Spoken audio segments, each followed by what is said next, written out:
For what is generally an all-ages experience, from time to time the various stories of the Pokemon universe do touch on dark themes, hit us in the feels, and deal out the shockers. But it is rare that we see such savage violence towards a human character. So let's talk about that, and why this was one of the greatest moments in Pokemon storytelling. Hey everyone, it's Charles. How are you today? I love it when stories dole out the big impact scenes that dodge the cheap shocks and add something of real value to the narrative, while leaving fans with their mouths open in shock at what the shuckles just happened.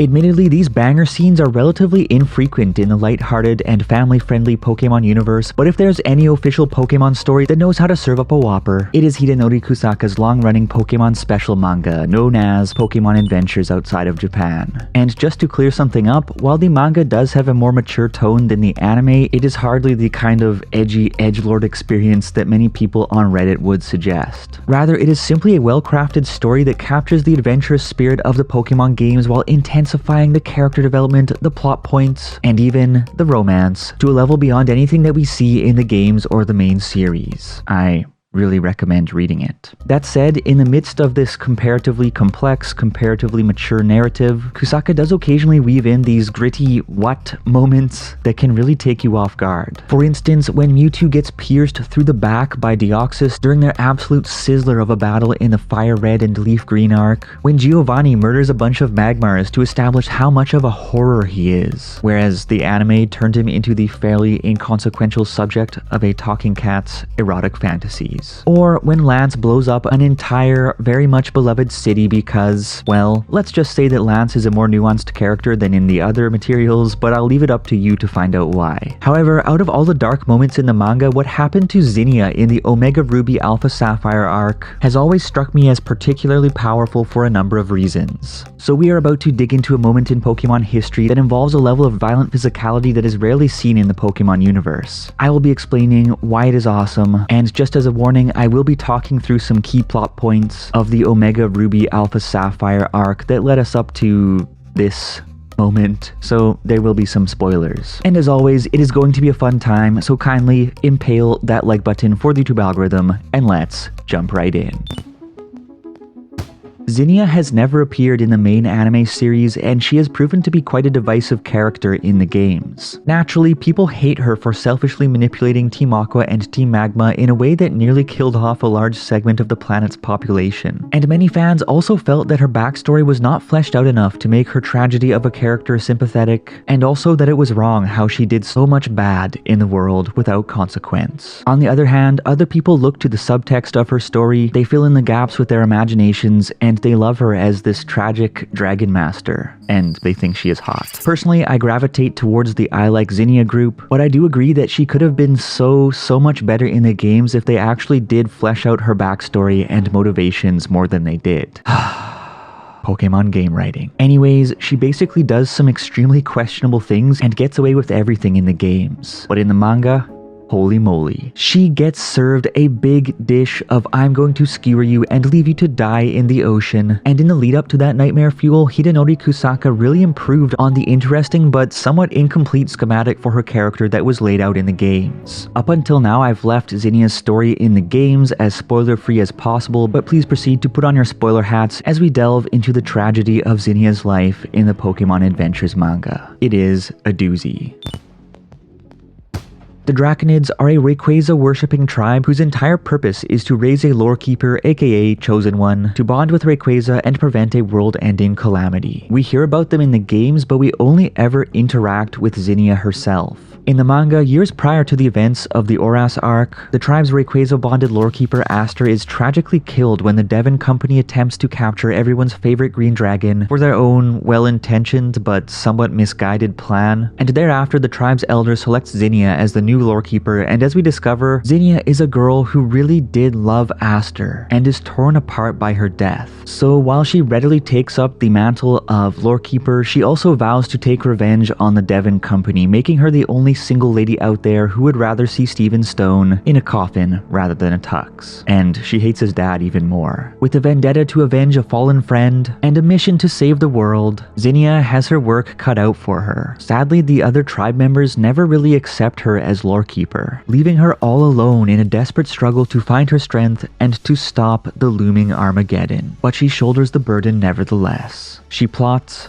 time passes, and together with her Salamence, she manages to free Rayquaza from the Pokemon Association where it is being held. However, Rayquaza flies to somewhere where it cannot be found. So Zinnia later infiltrates Team Magma and Team Aqua and empowers them with the knowledge of how to awaken Kyogre and Groudon for the sole purpose of luring Rayquaza into their conflict, seeing it as the only way that she will be able to bond with Rayquaza in advance of the apocalypse. Zinnia has been heavily criticized for enabling Team Aqua and Team Magma to wreak havoc across the planet, but she only did so because she was focused on the greater good, on making sure there would actually be a planet following the arrival of the prophesized calamity. Unfortunately, the scheme doesn't work out so well for her, and she is forced to find another way to unite with Rayquaza. And thus, 4 years later, in the Oras saga, Zinnia is still hunting down Rayquaza when she and Ruby encounter one another at Sky Pillar. And after a brief confrontation you wouldn't want your mom to walk in on, Ruby manages to force Zinnia to reveal the secret of her prophecy, that an enormous meteorite will destroy the world in just 10 days, that the Draconid tribe have been preparing for this event for the past 1,000 years, and that Zinnia is the one tasked with stopping the catastrophe. And with that, another great story arc is set in motion. Over the next 20-odd chapters, Zinnia emerges as the de facto leader of the Neo Team Aqua and Neo Team Magma to fight through multiple battles against Ruby, his friends, and the Devon Company. An absolutely epic struggle unfolds involving 3 separate entities coming into conflict over the best way to save the planet. Elite Four juggernauts, Battle Frontier brains, and evil organizations team up to take on a greater threat. The word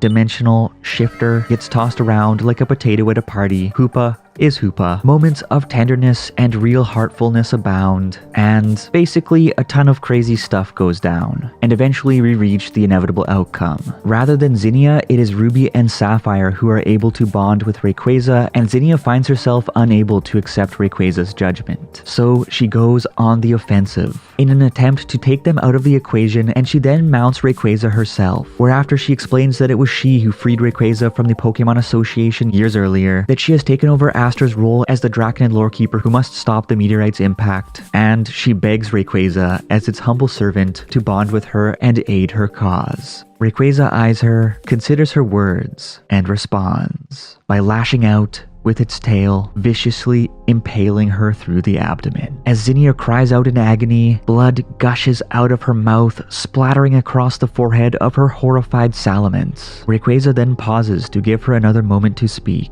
wherein she makes one last desperate plea for its help, only for Rayquaza to ragdoll her limp body into the ocean, leaving her to die. Pokemon Adventures has thrown me off with some big oomph moments in the past, but this was a shocker that still pops out in my mind today. It was raw, visceral, brutal, Yamcha level ownage, and on one hand, it was fitting. It felt as if Rayquaza could see how her focus on being the one to save the planet shuttered her to the other options, and how she had risked worldwide destruction in the Kyogre and Groudon incident just to further her own cause. And as if Rayquaza flared up with rage when she rejected its judgment and decided that she needed to be punished for everything that she had done. It demonstrated how horrifying the world of Pokemon can be, and also how there can be real consequences when you choose to walk the gray line. And yet, Zinnia rejecting the other possibilities was actually fairly reasonable. Archie and Maxie's approach proved woefully inadequate, and as Zinnia proclaimed, the Devon Company's plan to warp the meteorite elsewhere may have selfishly destroyed someone else's planet.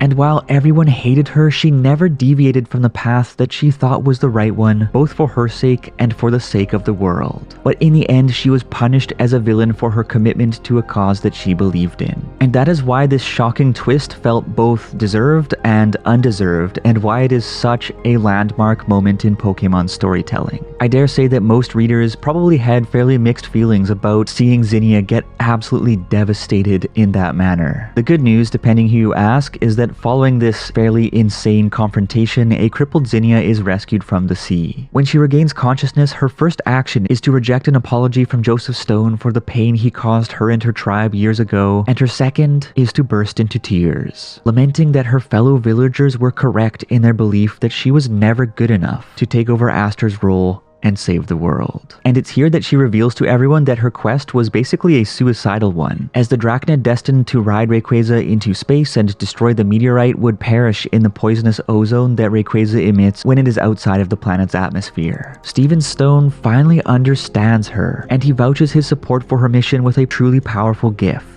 And Zinnia is determined to try and bond with Rayquaza one more time, only to collapse from her injuries, leaving Ruby and Sapphire to get the job done. And the last we see of Zinnia in the manga is an image of her in a wheelchair, looking on as Ruby and Sapphire triumphantly return from space. Despite her villainous twist, Zinnia's story is a sad one given that she was tasked with giving her life for the world, and yet the world and everyone who should have supported her rejected her and turned their backs on her. All alone, she committed herself to her ideals, gave everything to achieve her mission, and in the end, she was dealt a devastating blow when the one she worshipped not only rejected her but mauled her and left her for dead. And the way that Rayquaza's violent outburst punctuated the tragedy of Zinnia's life was a truly powerful moment in the series. It showed how terrifying the world of Pokemon can be. It established consequences for walking the line between good and evil, and it set the stage for an epic conclusion to the Oras arc that I encourage you to check out if any of this has piqued your interest. But how about you? Is Zinnia a hero, a villain, or something in between? Did this moment shock you? And if you haven't read the manga yet, do you want to? I'm curious what you think, and as always, let's chat.